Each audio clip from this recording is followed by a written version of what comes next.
a day in a life of a tita. So work from home, earning one figure, makalaagra pag Monday and Tuesday. So dahil hindi kami natuloy magmigatong, we decided na maglanis at mag-swimming na lang. Tapos yung in-order namin yung lumi. So dahil pasmo kami, kaya tuwang-tuwa kami sa lumi, feeling namin masarap. So ayan guys, after that, nag-decide kami magpunta ng DSR. Doon kami magdi-dinner kasi gusto namin matry yung food nila. Ano bang meron sa kanila? Char lang.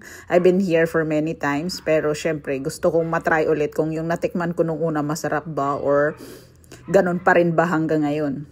So, I decided na mag-order ng barbecue pork kasi dati nakatikim ako, masarap yung barbecue pork nila. So, syempre, ngayon, hindi. Kasi hindi ko alam kung anong nagbago but we don't enjoy the barbecue.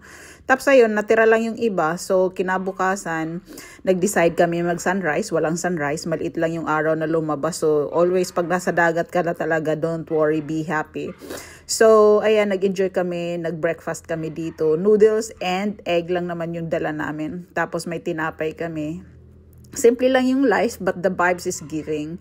Tapos ayan guys, na-enjoy namin yung scrambled egg with bread. So, hindi naman kami like super busog dito kasi nga we are looking for different food pa naman. So, nag-enjoy kami. We talk a lot of things, different things, but we don't have any specific topics. Tapos ayun, we enjoyed our weekend even though hindi natuloy yung aming migatong. Tapos we decided mag-dinner sa aming paboritong parola. So, lahat ng pagkain na nandoon, syempre nabusog ako at dahil gusto ko yung mga food na yun.